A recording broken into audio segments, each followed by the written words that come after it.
नमस्कार, भारत में आपका स्वागत है। आइए जानते हैं देश की 10 बड़ी खबर।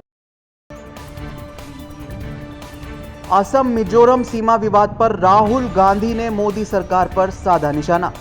सीमा विवाद को लेकर पूर्वोत्तर के दो राज्यों असम और मिजोरम के बीच हुई हिंसक झगड़े की घटना को लेकर कांग्रेस नेता राहुल गांधी ने गृह मंत्री अमित शाह पर निशाना साधा है।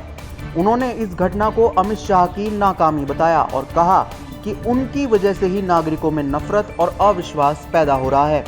साथ ही उन्होंने इस घटना में मारे गए लोगों के प्रति शोक भी व्यक्त किया। असम मिजोरम सीमा विवाद पर असदुद्दीन ओवैसी ने भी केंद्र सरकार को घेरा। ऑल इंडिया मजलिस इत्तेहादुल मुस्लिमीन के प्रमुख असदुद्दीन ओवैसी ने हिंसा को लेकर अमित शाह पर तंज कसा है। ओवैसी ने ट्वीट करते हुए पूछा कि मिजोरम असम सीमा पर अचानक इतनी हिंसा कैसे बढ़ गई कि असम पुलिस के 6 जवान शहीद हो गए और कई लोग घायल भी हुए। 24 और 25 जुलाई को गृह मंत्री अमित शाह ने नॉर्थ ईस्ट का दौरा किया था, जहां उन्होंने मोदी सरकार की तारीफों के पुल बांधे थे। ओवैसी ने अपने ट्वीट में आगे सवाल भी पूछा कि अमित शाह के दौरे के फौरन बाद इतनी बड़ी घटना कैसे घटी। असम मिजोरम सीमा विवाद पर गृह मंत्री अमित शाह ने राज्यों के मुख्यमंत्रियों से की बात।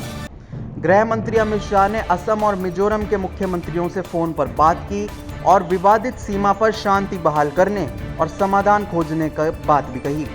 आपको बता दें कि असम और मिजोरम के बीच सीमा विवाद के अचानक बढ़ने से असम पुलिस के 6 जवान शहीद हो गए और एक पुलिस अधीक्षक समेत 50 लोग घायल भी हुए। दोनों राज्यों ने हिंसा के लिए एक दूसरे की पुलिस को जिम्मेदार ठहराया है। कृषि मंत्री नरेंद्र सिंह तोमर ने राहुल गांधी पर किसानों को भड़काने का लगाया आरोप। नरेंद्र सिंह तोमर ने कांग्रेस के पूर्व अध्यक्ष राहुल गांधी पर निशाना साधा है। उन्होंने कहा कि कांग्रेस के लोग खुद राहुल गांधी के बयानों का मजाक उड़ाते हैं। उन्हें गांव, गरीब या किसानों के दर्द का कोई अनुभव नहीं है। नरेंद्र सिंह तोमर ने कहा कि राहुल गांधी को झूठ बोलने की आदत है। यूपी के सीएम योगी आदित्यनाथ ने रोजगार को लेकर किया बड़ा ऐलान। यूपी में होने वाले आगामी विधानसभा चुनाव से पहले बीजेपी ने बड़ा दांव खेला है। उत्तर प्रदेश की सभी ग्राम पंचायतों में बम्पर नौकरी निकाली गई है।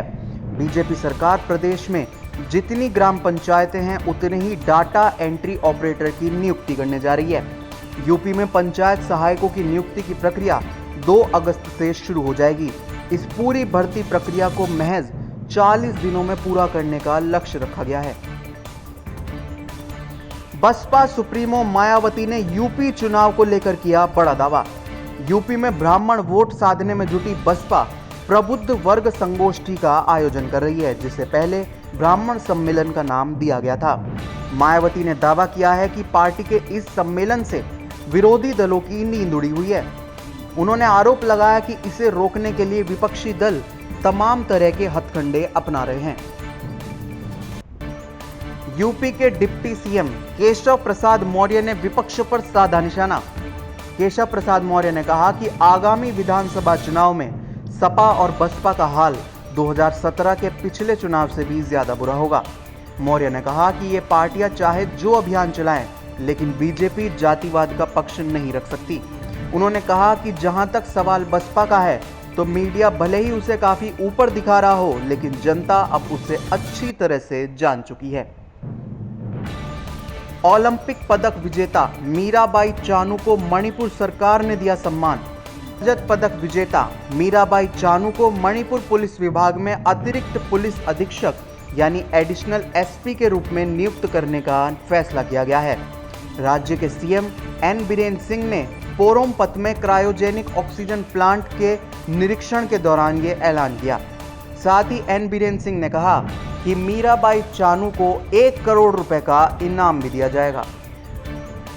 ओडिशा में लंबे समय के बाद खुले 10वीं और 12वीं के स्कूल।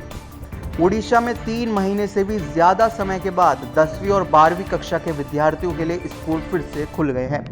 राज्य सरकार ने स्कूलों में सख्ती से कोरोना संबंधी दिशा निर्देशों का पालन करने के निर्देश दिए हैं। कोरोना महामारी की दूसरी लहर की वजह से 10वीं और 12वीं कक्षा के लिए स्कूलों में आयोजित होने वाली परीक्षाओं को पहले ही स्थगित कर दिया गया था। एक अधिकारी ने बताया कि स्कूलों को फिर से खोलने से पहले कक्षाओं और अन्य स्थानों को सैनिटाइज किया गया है। अफगानिस्तान में बच्चों और महिलाओं को तालिबान बना रहा है निशाना। अफगानिस्तान में 2021 के पहले 6 महीनों में ज्यादा संख्या में महिलाएं और बच्चे मारे गए। ये जानकारी संयुक्त राष्ट्र की एक रिपोर्ट में दी गई। संयुक्त राष्ट्र ने 2009 से संख्या का रिकॉर्ड रखना शुरू किया था। रिपोर्ट के मुताबिक अफगानिस्तान में साल के पहले 6 महीने में हिंसा के दौरान मारे गए और जख्मी हुए नागरिकों की संख्या में पिछले साल इसी अवधि की तुलना में 47% की बढ़ोतरी हुई। खबरों को जानने के लिए